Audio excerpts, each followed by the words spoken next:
رسول اللہ صلی اللہ علیہ وسلم نے فرمایا ان فی الجنۃ لساعۃ لا يوافقها عبد مسلم قائم يصلي يسأل الله خيرا الا اعطاه اياه۔ مسلمانوں، جمعہ کا دن اتنا مبارک دن ہے، اس دن ایک ایسی گھڑی آتی ہے جو بھی مسلمان جس چیز کی دعا کرے، جو بھی اللہ سے طلب کرے، مطالبہ کرے، الا اعطاه اياه، اللہ تعالیٰ اسے عطا کر دیتے ہیں۔ وقال بيده يقللها، اور آپ نے کہا یہ بہت چھوٹی گھڑی ہوتی ہے، وہی ساعۃ خفیفہ، بہت تھوڑا وقت ہوتا ہے اس گھڑی کا، اس لیے اس گھڑی کی تلاش میں رہا کرو۔ یہ کون سی گھڑی ہے؟ علماء نے مختلف اقوال پیش کیے، دو روایتیں ہمیں اس کی وضاحت کرتی ہیں۔ ایک روایت بتاتی ہے اس گھڑی کا وقت ہی ما بین ان یجلس الامام الى ان تقضى الصلاة، جب خطیب خطبہ دینے کے لیے منبر پہ آتا ہے اس وقت سے لے کر جب تک نماز ختم نہیں ہو جاتی، اس کے درمیان جتنا وقت گزرتا ہے یہ وقت اتنا مبارک ہے، جو بھی مانگو اللہ اسے قبول فرماتے ہیں۔ اور دوسری روایت کے الفاظ ہیں یوم الجمعہ 12 ساعة، جمعے کے دن 12 گھڑیاں ہیں، لا يوجد فيها عبد مسلم يسأل الله شيئا الا آتاه اياه، ان 12 گھڑیوں میں ایک ایسی گھڑی ہے جو بھی انسان مانگتا ہے اللہ اسے پورا فرما دیتے ہیں۔ فالتمسوها آخر ساعة بعد العصر، یہ گھڑی عصر کی نماز سے لے کر مغرب کی نماز تک ہوتی ہے۔ دوسری روایت کے لفظ ہیں بعد العصر الى غیبوبة الشمس، عصر کی نماز کے بعد سے لے کر جب تک سورج کی ٹکیا غروب نہیں ہو جاتی اس وقت تک یہ مبارک گھڑی رہتی ہے۔ یہی وجہ ہے ابو ہریرہ رضی اللہ تعالی عنہ اور عبداللہ بن سلام رضی اللہ تعالی عنہ اور امام احمد بن حنبل رحمۃ اللہ علیہ کہا کرتے تھے کہ یہ عصر سے لے کر مغرب تک کا وقت بڑا ہی مبارک ہوتا ہے۔ یہی وجہ ہے سعید بن جبیر رحمۃ اللہ علیہ عصر کی نماز پڑھتے اور اللہ کے سامنے بیٹھ جاتے، ذکر کرتے، قرآن پڑھتے، درود پڑھتے، لا یکلمہ احد، مغرب کی نماز تک کسی سے کلام کرنا پسند نہ کرتے۔ اور سلف صالحین کا یہ رویہ رہا ہے، جمعے کا دن ہوتا اور عصر کی نماز پڑھنے کے بعد اپنے گھر بھی جاتے، دروازہ بند کر لیتے اور کسی کو مغرب تک آنے کی اجازت نہ دیتے۔ سبب کیا ہے؟ اس دن کثرت سے درود کیا جائے، اس دن کثرت سے ذکر کیا جائے، کثرت سے دعا کی جائے، جس کو اللہ نے عید الاضحیٰ، عید الفطر اور تمام دنوں کا سرتاج کہا۔ اس دن کا اہتمام کرنے والا بھی اللہ کے ہاں اتنا ہی عزت والا ہوگا۔ اللہ رب العزت اس دن کی عظمت اور اہمیت کو سمجھنے کی توفیق عطا۔ فضیلت اتنی ہی انسان اگر سمجھ لے جس کے بارے میں خود رسول اللہ صلی اللہ علیہ وسلم نے فرمایا، اور یہ روایت عبداللہ ابن عمر رضی اللہ تعالی عنہ اور ابو ہریرہ رضی اللہ تعالی عنہ سے مروی ہے۔ اس صحیح مسلم کی 865 نمبر روایت ہے لَيَنْتَهِيَنَّ أَقْوَامٌ عَنْ وَدْعِهِمُ الْجُمُعَاتِ، لوگ جمعہ چھوڑنے کے جرم کو چھوڑ دیں، اَوْ لَيَخْتِمَنَّ اللَّهُ عَلَى قُلُوبِهِمْ، وگرنہ اللہ تعالیٰ ان کے دلوں پر مہر لگا دیں گے، ثُمَّ لَيَكُونُنَّ مِنَ الْغَافِلِينَ، پھر ان کی زندگی غافلوں کی زندگی ہو جائے گی۔ اور ایک دوسری روایت کے الفاظ یہ ہیں من ترک 3 جمع متہاونا، جو شخص 3 جمعے سستی کرتا ہوا چھوڑ دیتا ہے، طبع اللہ علی قلبی، اللہ تعالی اس کے دل پر مہر لگا دیتے ہیں۔ رسول اللہ صلی اللہ علیہ وسلم نے جمعے کی فضیلت کے متعلق فرمایا، سیدنا ابو ہریرہ رضی اللہ تعالی عنہ سے مروی ہے کہ اللہ رب العزت کے پیارے پیغمبر نے صحابہ کرام کو اس بات کی خوشخبری دی اور فرمایا نحن الآخرون الاولون یوم القیامہ، ہم دنیا کے اندر تو یہودیوں اور عیسائیوں کے بعد آئے ہیں، لیکن قیامت کے دن سب سے پہلے جنت میں جائیں گے۔ المقضی لہم قبل الخلائق، پوری کائنات سے پہلے اگر کسی کا حساب و کتاب ہوگا، کسی کو اس بات کی نوید سنائی جائے گی کہ تم جنت میں جاؤ تو وہ امت محمد ہوگی۔ صحیح مسلم کی 856 نمبر روایت اور صحیح بخاری کی 876 نمبر روایت میں رسول اللہ صلی اللہ علیہ وسلم کا فرمان ہے، اضل اللہ عن الجمعۃ من کان قبلنا، ہم سے پہلے یہودی تھے، عیسائی تھے، لیکن وہ گمراہ ہو گئے جمعے کے متعلق۔ فکان لليهود يوم السبت، یہودی ہفتے کے دن کو مقدس سمجھتے، وکان للنصارى يوم الاحد، اور عیسائی اتوار کے دن کو مقدس سمجھتے۔ فجاء اللہ بنا، پھر اللہ تعالیٰ نے ہمیں نعمت سے نوازا، فہدانا اللہ لیوم الجمعہ، اللہ نے ہمیں جمعے کی نعمت سے نوازا۔ فجعل الجمعہ والسبت والاحد، تو اللہ نے ترتیب ہی بنوا دی، جمعہ پھر اس کے بعد ہفتہ اور اتوار۔ وکذالک ہم تبع لنا یوم القیامہ، اسی طرح قیامت کے دن وہ ہمارے پیچھے ہی ہوں گے۔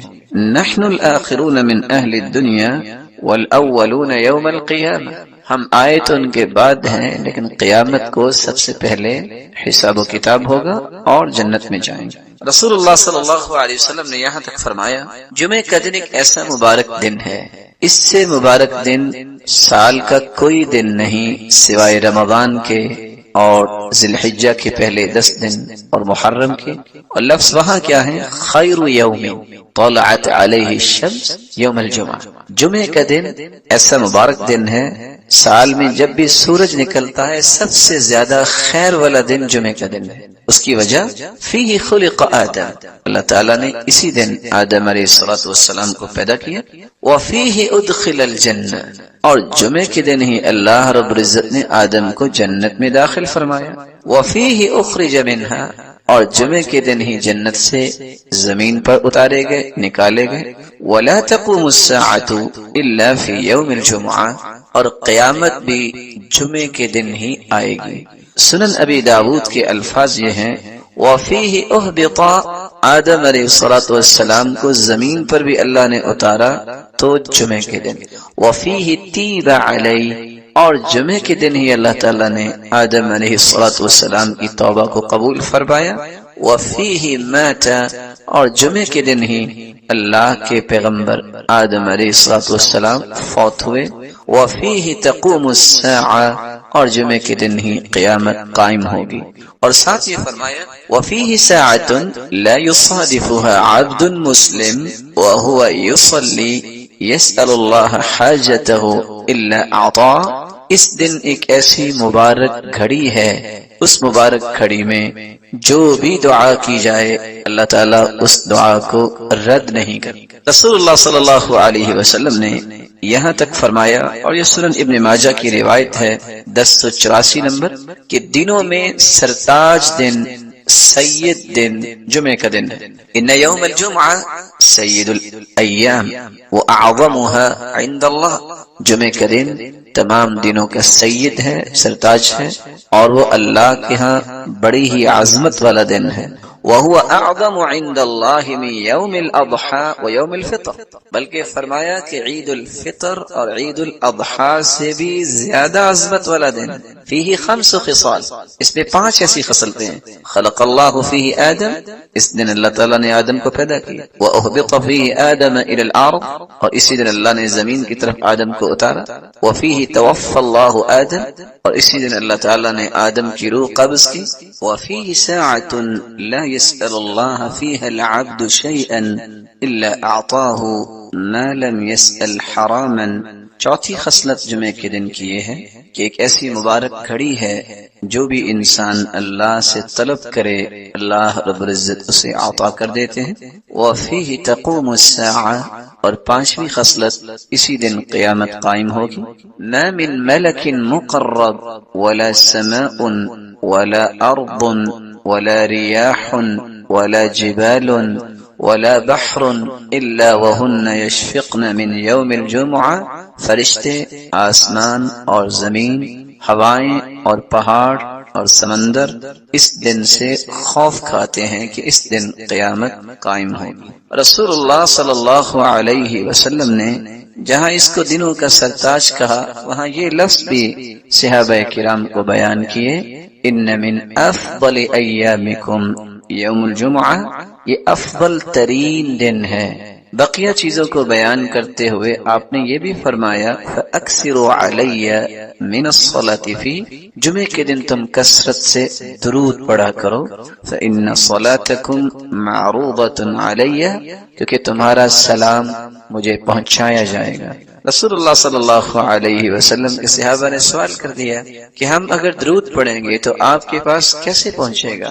تو جواب دیا ان اللہ حرم علی الارض ان تأکل اجساد الانبیاء، اللہ تعالیٰ نے زمین پر حرام کر دیا ہے کہ وہ انبیاء کے جسد مبارک کو نقصان پہنچائے یا کھائے، تو تمہیں ثواب اور اجر سے نوازا جائے گا۔ اور یہ روایت سنن ابی داود کی 1047 نمبر اور سنن النسائی کی 1373 نمبر اور سنن ابن ماجہ کی 1082 نمبر۔ رسول اللہ صلی اللہ علیہ وسلم نے فرمایا جمعے کا دن تھا تو جبریل امین تشریف فرما ہوئے، اور جبریل امین نے اپنی ہتھیلی پہ ایک سفید شیشے کی طرح ایک چیز مجھے دکھائی، فی وسطها كالنکتة السوداء، جس کے درمیان ایک کالا نشان تھا۔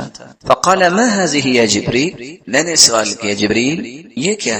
قال هذه الجمعة يعرضها عليك ربك لتكون لك عيدا، یہ تیرے رب کی طرف سے تحفہ ہے، جمعے کا دن ہے اور آپ کے لیے اللہ نے اس کو عید بنایا ہے، وَلِقَوْمِكَ مِن بَعْدِكَ، اور آپ کی قوم کے لیے بھی عید ہے۔ اور ایک دوسری روایت کے الفاظ یہ روایت طبرانی کی روایت ہے، اور شیخ البانی رحمۃ اللہ علیہ صحیح الترغیب والترہیب میں اس کو صحیح کہہ رہے ہیں۔ آپ کے زبان اقدس سے یہ الفاظ بھی نکلے ان هذا اليوم جعله الله عیدا للمسلمین، اللہ تعالیٰ نے جمعے کے دن کو مسلمانوں کے لیے عید کا دن بنایا ہے۔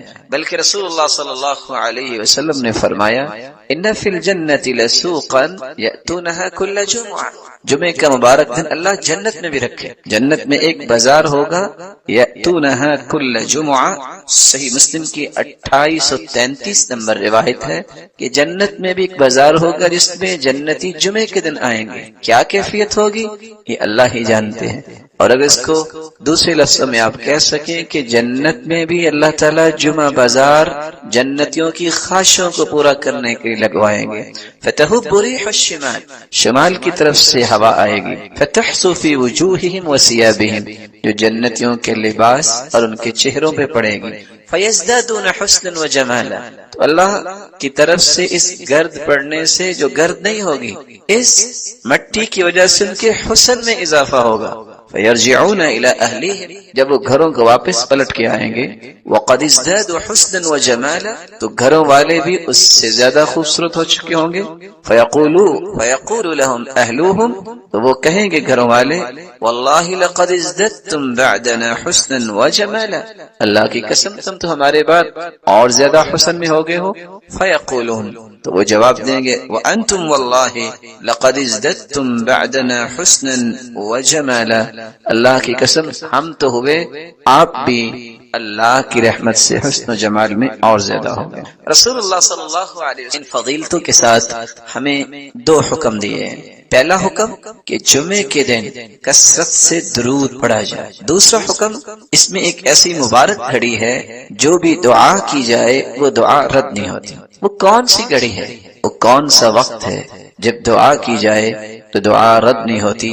سیدنا ابو ہریرہ روایت کرتے ہیں، اور یہ صحیح بخاری کی 935 نمبر اور صحیح مسلم کی 852 نمبر روایت ہے، ان فی الجمعۃ لساعۃ، جمعے کے دن ایک ایسی گھڑی ہے، لا یوافقها عبد مسلم قائم یصلی، جو بھی شخص اس گھڑی کو پا لیتا ہے اس حالت میں کہ وہ نماز پڑھ رہا ہے، یسأل اللہ خیرا الا اعطاہ ایاہ، اللہ تعالیٰ اس کو ہر وہ چیز عطا کر دیتے ہیں جس کا بندہ مومن سوال کرتا ہے۔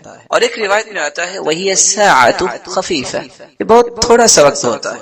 علماء نے اس وقت کے متعلق دو روایتوں سے استدلال لیا ہے۔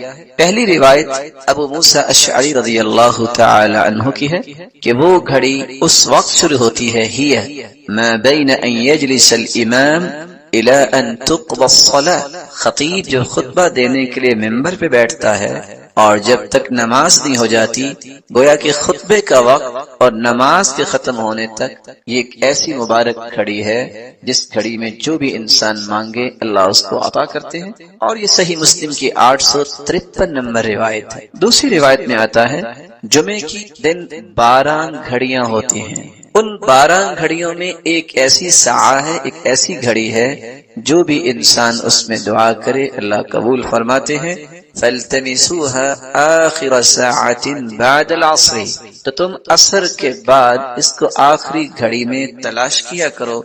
یہ روایت سنن النسائی کی 1387 نمبر روایت ہے۔ علماء محدثین نے ان دونوں احادیث کو سامنے رکھتے ہوئے اس بات کو راجح قرار دیا ہے کہ عصر کے بعد کا وقت ایسا مبارک وقت ہے کہ اس میں ایک ایسی گھڑی ہے جس گھڑی میں انسان دعا کرے تو اللہ رب العزت اس کی دعا کو رد نہیں کرتے، اس کو عطا کر دیتے ہیں۔ یہی وجہ ہے کہ بہت سارے نیک لوگ عصر کی نماز کے بعد جمعے کے دن اپنے گھر کا دروازہ بند کر، پاک و ہند میں جب قرآن و سنت کی ترویج ہوئی ہے ہندوستان کے اندر، اس وقت پاکستان مستقل الگ ایک وطن نہیں بنا تھا، تو وہاں لوگ جو حدیث پڑھانے والے ایسے تھے جو اس بات کا اہتمام کرتے ہوئے عصر کے بعد کسی کو ملنا پسند نہ کرتے، کہتے یہ وقت ہے دعا کا، یہ وقت ہے درود کا، یہ وقت ہے اللہ سے اپنے مطالبات قبول کروانے کا۔ وہ بیٹھ کے دعا کرتے اور قرآن مجید کی تلاوت کرتے اور رسول اللہ صلی اللہ علیہ وسلم کی ذات اقدس پر درود بھیجتے اور کثرت سے درود پڑھا کریں۔ کہتے ہیں بس مولویوں کو تو کام کو نہیں ہے، تو ہمیں کہتے ہیں کہ ہم بھی اس دن یہی کام کریں۔ اللہ کے رسول نے فرمایا تھا کثرت سے درود پڑھو، فإن صلاة أمتي تعرض علي في كل يوم جمعة، کیونکہ جمعے کے دن مجھ پہ میری امت کے درود پیش کیے جاتے ہیں۔ فمن كان أكثرهم علي صلاة كان أقربهم مني منزلة، جو کثرت سے جتنا زیادہ درود پڑھتا ہے قیامت کے دن وہ میرا امتی اتنا ہی سب سے میرے قریب ہو۔ کتنی خوش نصیبی ہے۔ کچھ لوگ کہتے ہیں کہ یہ جو قرآن و سنت کی بات کرتے ہیں نا، جن کو اہل حدیث کہتے ہیں، یہ تو درود کے نعوذ باللہ منکر ہے۔ منکر نہیں کہتے، منکر کہتے ہیں، کیونکہ ان بیچاروں کو یہ نہیں پتا ہوتا کہ منکر اور منکر میں بھی کیا فرق ہے۔ جبکہ کتاب و سنت کو سمجھنے والے کیا کہتے ہیں کہ ساری زندگی دعا کرتے رہو، اگر تم درود نہ پڑھو وہ دعا قبول ہونا تو دور کی بات، وہ دعا تو آسمانوں تک چڑھتی نہیں ہے۔ کوئی پوچھے تو صحیح نا ہم سے کہ ہمارا موقف کیا ہے، خود سے ہی بات بنا کے کہہ دیں کہ قرآن و سنت کو ماننے والے ایسا کہتے ہیں۔ ہم تو نہیں ایسا کہتے، ہم تو کہتے ہیں دنیا میں سب سے بڑا خوش نصیب ہی وہ ہے جو اللہ کے ذکر کے بعد سب سے زیادہ درود پڑھتا ہے۔ رسول اکرم صلی اللہ علیہ وآلہ وسلم نے اسی لیے صحابہ کرام سے کہا تھا من صلی علیہ او سأل لی الوسیلہ حقت علیہ شفاعتی یوم القیامہ، جو شخص درود پڑھتا ہے اور پھر میرے لیے وسیلہ طلب کرتا ہے، قیامت کا دن ہوگا میں اس امتی کی شفاعت کروں گا، سفارش کروں گا۔ صحیح ترغیب کی روایت 1668 رسول اللہ صلی اللہ علیہ وسلم نے فرمایا اول الناس بی یوم القیامہ اکثرهم علی صلاۃ، قیامت کے دن سب سے پیارا اور قریبی میرے وہ ہوگا جو سب سے زیادہ مجھ پہ درود بھیجنے والا۔ بلکہ اللہ کے رسول صلی اللہ علیہ وسلم نے فرمایا تھا ابخل الناس من ذکرت عنده فلم يصل علی، بخیل تو دنیا میں بہت ہیں لیکن سب سے بڑا بخیل کسی نے دیکھنا ہے تو وہ ہے جس کے پاس میرا تذکرہ ہو اور پھر وہ درود نہ بھیجے۔ یہاں رک کے میں ایک گزارش کروں گا بڑوں سے بھی اور چھوٹوں سے۔ کچھ تو اللہ کے رسول کے دشمن ہیں، کافر، کچھ ایمان لانے کے باوجود بھی دشمنی کرتے ہیں کیونکہ اللہ کے رسول کی بات نہیں مانتے اور آپ کے وزیروں اور مشیروں کو برا بلا کہتے ہیں، یہ بھی دشمنی ہے اللہ کے رسول۔ اور کچھ لوگ چاہتے نہ چاہتے بھی بخیلی کر جاتے ہیں اور بخل کرنے والوں کے صف میں کھڑے ہو جاتے ہیں اور اپنے آپ کو نیک بھی کہتے ہیں۔ آپ پوچھیں گے وہ کیسے؟ اپنا نام آئے گا تو 4 سابقے 4 لاحقے، ایم اے پاس ہے، بی اے پاس ہے اور یہ ماسٹر کیا ہے، یہ ایم فل کیا ہے، پی ایچ ڈی کی ہے، اس کے بغیر نام لکھنا بولنا سننا پسند ہی نہیں ہے۔ سرتاج رسول صلی اللہ علیہ وسلم کا نام آئے گا تو کیا ڈال دیں گے؟ صاد، بخیل ہے۔ تیری زبان کی سب سے بڑی سعادت یہ ہے، تیرے قلم کی سب سے بڑی سعادت یہ ہے اس زبان کی نوک پہ بھی آئے محمد الرسول اللہ صلی اللہ علیہ وسلم. اس سے بڑی سعادت کیا ہے قلم کی؟ وہ ساری دنیا کی باتیں لکھ لے، اللہ کے ذکر کے بعد محمد مصطفیٰ کا نام آئے تو صلی اللہ علیہ وسلم نہ کہے، سعادت کیسے؟ خوش بختی ہے. تو میں بات اگلی کرنے سے پہلے ایک وعدہ لینا چاہوں گا، اور اگر اس وعدے پہ ہم سب پختہ ہو جائیں تو آج کی مجلس اس کا فائدہ ثابت ہو جائے گا. کون ہے جو آج کے بعد جب بھی لکھے گا وہ صاد یا صلعم نہیں لکھے گا بلکہ پورا لکھا کرے گا صلی اللہ علیہ وسلم؟ کون کون وعدہ کرتا؟ آپ اہل علم ہیں، آپ کو ان باتوں کا خیال کرنا چاہیے. کچھ لوگ سارا کچھ لکھیں گے، بسم اللہ الرحمن الرحیم نہیں لکھیں گے، 786 لکھ دیں گے. ان مسکینوں سے پوچھو 786 بنتا کیسے ہے؟ ابجد حوض حقی کو بھی نکالیں تو 786 بنا کے دکھائے. عادات کا علم جو ہے اس میں بھی دیکھیے. پھر اللہ عز و جلال کے نام میں بخل. دنیا میں کسی سے محبت ہو تو اس کے تذکرے نہیں زبان پہ ختم ہوتے، تو رب تعالیٰ جو خالق و مالک ہے اس کا نام مبارک لیتے وقت جو کہے کہ 786، یہ وہ رویے ہیں جو بتاتے ہیں کہ اللہ عز و جلال کی عظمت سے متعارف شخص نہیں ہے. یہ آپ صلی اللہ علیہ وسلم نے فرمایا، صحیح ترغیب کی روایت ہے 1675، کل دعاء محجوب حتی یصلی علی محمد. ہر دعا روک دی جاتی ہے، وہ پہنچتی نہیں ہے آسمانوں تک جس میں درود نہیں ہوتا. بلکہ حسین ابن علی کی روایت ہے صحیح ترغیب کی 1681، من ذکرت عنده فخطئ الصلاة علی خطئ طریق الجنہ. جس شخص کے پاس اللہ کے رسول صلی اللہ علیہ وسلم کا تذکرہ کیا جائے وہ درود پڑھنا بھول جائے، وہ درود پڑھنا بھولا نہیں، جنت کا راستہ بھول گیا ہے. یہ ہمارا موقف ہے. اس پہ کوئی اشکال ہے تو کوئی بتائے. ہمارا تو موقف ہے دعا ہی قبول نہیں ہوتی، دعا چڑھتی نہیں ہے، وہ جنت کا راستہ ہی بھول جاتا ہے. کون کہتا ہے کہ قرآن و سنت کی بات کرنے والے درود کے منکر ہے؟ یہ صرف حاسد اور ناقد جو ہے جس کے پاس کوئی دلیل نہیں بنتی تو پھر وہ تانے دیتا ہے. تان و تشنیع کرنے والے کبھی بھی فلاح نہیں پاتے. اللہ کے رسول صلی اللہ علیہ وسلم پر درود بھیجنا یہ ہر مسلمان کی سب سے بڑی سعادت ہے اللہ ذو جلال کے ذکر کے بعد. آپ صلی اللہ علیہ وآلہ وسلم کی محبت کا یہ تقاضا کہ آپ پر درود پڑھا جائے. اس کے بارے میں ایک ضروری بات سمجھنے والی ہے. کتنے لوگ ترجمہ کرتے ہیں ان اللہ وملائکتہ یصلون علی النبی، ان اللہ وملائکتہ، بے شک اللہ ذو جلال اور اس کے فرشتے، یصلون علی النبی، وہ نبی پر درود بھیجتے ہیں. یہ ترجمہ ٹھیک نہیں ہے. یا ایھا الذین آمنوا صلوا علیہ وسلموا تسلیما، اے مومنو تم بھی درود پڑھو. لفظ صلاۃ جب اس کی نسبت اللہ ذو جلال کی طرف کی جائے، ویسے تو صلاۃ کے 18 معنی ہیں عربی زبان، لیکن جب یہ کہا جائے صلی اللہ، اس کا مطلب ہوتا ہے اللہ ذو جلال رحمتوں کی برکھا برسائیں گے، تعریف کریں گے. ابو امامہ الباہلی رضی اللہ تعالی عنہ فرماتے ہیں رآن النبی صلی اللہ علیہ وسلم وانا احرک شفتی، آپ صلی اللہ علیہ وسلم نے مجھے دیکھا کہ میں جب بیٹھا ہوتا تو میرے ہونٹ حرکت کرتے. پوچھا یا ابا امامہ بأي شيء تحرك شفتيك، یہ آپ کی ہونٹ حرکت کرتے مجھے نظر آتے ہیں، کیا پڑھتے ہو؟ قال اذکر اللہ، اللہ کے رسول آپ نے تو فرمایا تھا کہ نجات ملتی اس کو ہے دنیا کی مصیبتوں اور دکھوں اور غموں سے، اور اسی طرح قبر اور حشر سے جو کثرت سے ذکر کرتا ہے. فرمایا الا اخبرک باکثر بافضل من ذکرک باللیل والنہار، ابو امامہ تم 24 گھنٹے ذکر کرتے رہو دن اور رات، اس سے بھی اچھا اور اس سے بھی افضل ذکر جو 24 گھنٹوں کے اذکار سے بھی زیادہ اجر کا باعث ہے، زیادہ افضل ہے، میں تمہیں نہ بتا دوں؟ کہا اللہ کے رسول اور کیا چاہیے؟ تو آپ صلی اللہ علیہ وسلم نے فرمایا تم اگر 24 گھنٹے مسلسل ذکر سے بہتر ذکر چاہتے ہو تو تم یہ کلمہ کہہ دیا کرو، سبحان اللہ عدد ما خلق، سبحان اللہ ملء ما خلق، سبحان اللہ عدد ما فی الارض، سبحان اللہ ملء ما فی الارض والسماء، سبحان اللہ عدد ما احصى کتابہ، سبحان اللہ عدد کل شیء، سبحان اللہ ملء کل شیء.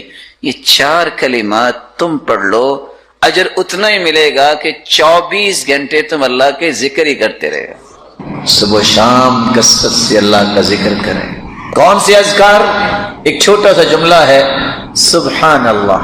حدیث کہتی ہے کہ اگر کوئی شخص 100 مرتبہ سبحان اللہ کہہ دے، اللہ اسے 100 غلام آزاد کرنے کا اجر عطا کر دیں گے۔ ایک چھوٹا سا اور بھی کلمہ ہے، الحمدللہ۔ کوئی ہے جو 100 گھوڑے وقف کر سکتا ہو اللہ کی راہ؟ حدیث کہتی ہے 100 مرتبہ تم الحمدللہ کہہ دو، اجر تمہیں اتنا ہی ملے گا جتنا میدان کارزار کے لیے تم نے 100 گھوڑے اللہ کی راہ میں پیش کر دیے۔ کثرت سے ذکر کیجیے اللہ اکبر، چھوٹا سا مبارک کلمہ ہے۔ کوئی ہے جو 100 اونٹ کرتا ہو ذبح؟ حدیث کہتی ہے اللہ اکبر 100 مرتبہ پڑھ لو گے، اللہ ساز و سامان سے لدے ہوئے 100 اونٹ اللہ کی راہ میں پیش کیے جانے پر جو اجر ملتا ہے، اللہ اتنا اجر عطا کرتا ہے۔ سبحان اللہ، الحمدللہ، اللہ اکبر، لا الہ الا اللہ۔ اسی حدیث کے آخر میں آتا ہے کہ لا الہ الا اللہ کثرت سے پڑھ لو۔ جتنے ہم بیٹھے ہیں اللہ آپ سب کو عزت دے، سلامت رکھے۔ آپ ساری زندگی بھی سجدے میں پڑے رہیں تو زمین و آسمان کا خلا نیکیوں سے کیسے بھرے گا؟ 100 مرتبہ جو لا الہ الا اللہ پڑھ لیتا ہے، اللہ زمین و آسمان کا خلا اس کے لیے نیکیوں سے بھر دیتے ہیں۔ ویسے آپ تھوڑا سا غور کریں، سبحان اللہ، الحمدللہ، اللہ اکبر، لا الہ الا اللہ۔ تکبیر کیا ہے؟ اللہ اکبر، اللہ اکبر، لا الہ الا اللہ، واللہ اکبر، وللہ الحمد۔ وہی 4 کلمے، وہی 4 کلمے ہیں جن کی آج اہمیت مسلمان سمجھتا نہیں ہے۔ اللہ ذوالجلال نے اپنے پیغمبر کے ذریعے ایک بہت بڑا انعام ہم تک پہنچایا ہے، اور وہ کون سا انعام ہے جس کے بارے میں آپ کی خدمت میں چند باتیں رکھنا چاہتا ہوں۔ یہ ایمان کی لذت اور مٹھاس اور حلاوت، یہ نصیب کس شخص کو ہو؟ کھانا انسان کی جسمانی ضرورت ہے، کھانا اور پینا یہ جسم کی غذا ہے۔ اللہ کی طرف سے نازل شدہ وحی، قرآن و حدیث یہ روح کی غذا ہے۔ کھانا پینا جتنا اچھا ہوگا اس کی لذت زبان محسوس کرتی ہے، ایمان جتنا اچھا ہوگا اس کی لذت دل محسوس کرتا ہے۔ انسان جسمانی طور پر بیمار ہو جائے، اچھے سے اچھا کھانا بھی اس کے سامنے رکھ دے اسے کڑوا لگتا ہے۔ انسان کا روح بیمار ہو جائے اور انسان کا ایمان کمزور ہو جائے تو انسان کو دنیا کی کوئی خوشی کیا، کوئی غمی محسوس نہیں ہوتی، اس کے اندر صرف قلق ہوتی ہے، اضطراب ہوتا ہے، فرسٹریشن ہوتی ہے، ہر وقت پریشان، ہر وقت جو ہے کسی ڈپریشن کا شکار رہتا ہے۔ سبب کیا ہے؟ یہ بیچارہ ایمانی طور پہ دیوالیہ ہو چکا۔ مصیبتیں انبیاء پر بھی آئیں، اولیاء و اصفیاء پر بھی آئی، لیکن اس کا معنی یہ ہے کہ اللہ سے تعلق توڑ لے، اس کا معنی یہ ہے کہ مایوس ہو جائے، اس کا معنی یہ ہے کہ عبادت چھوڑ دے، اس کا معنی یہ ہے کہ اللہ کو یاد کرنا چھوڑ دے، اس کا معنی ہے کہ نعوذ باللہ غلط باتیں اپنی زبان سے بولنا شروع کر دے، اس کا معنی یہ ہے کہ گریبان چاک کرے، اس کا معنی یہ ہے کہ اپنے چہرے کو خود ہی تھپیڑے مارنا شروع کر دے، اس کا معنی یہ ہے کہ اللہ پہ اعتراض کرنا شروع کر دے۔ نہیں، ایمان کا معنی یہ ہے کہ کہا جائے کل لن یصیبنا الا ما کتب اللہ لنا هو مولانا، جو بھی حالات پیش آئیں گے وہ میرے رب نے فیصلہ کیا ہے، اور اللہ ذوالجلال ہمارا مولا ہے، وہی ہمارا مالک ہے، اس کے فیصلے پہ ہم راضی ہیں۔ لذتی و راحتی فیما قدر علی، میری زندگی کی اصل لذت و حلاوت اور مٹھاس یہ ہے میرے رب نے جو فیصلہ کیا ہے وہ بالکل ٹھیک کیا ہے، میں اس پہ راضی۔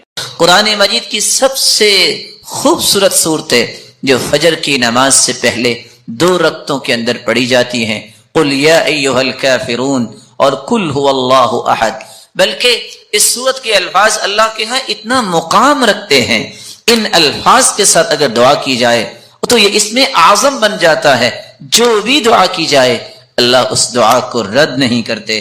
رسول اللہ صلی اللہ علیہ وسلم کے صحابی بیان کرتے ہیں، میں رسول اللہ صلی اللہ علیہ وسلم کے ساتھ مسجد میں داخل ہوا، ایک شخص نماز پڑھ رہا تھا اور دعا کر رہا تھا، اللہم انی اسألک بأنی اشہد ان لا الہ الا انت الاحد الصمد الذي لم یلد ولم یولد ولم یکن له کفوا احد۔ ان الفاظ کے ساتھ اس نے دعا کی تو اللہ کے رسول صلی اللہ علیہ وسلم فرمانے لگے، والذی نفسی بیدہ لقد سألہ باسمہ الاعظم الذي اذا سئل به اعطى واذا دعی به اجاب۔ اس ذات کی قسم جس کے ہاتھ میں میری جان ہے. اس شخص نے اسم اعظم کے ساتھ دعا کی، اور جو ان کلمات کے ساتھ دعا کرتا ہے، جو بھی سوال کرتا ہے اللہ رب العزت اسے عطا کر دیتے ہیں. جو بھی دعا کرتا ہے اللہ رب العزت اس کی دعا کو قبول فرماتے ہیں.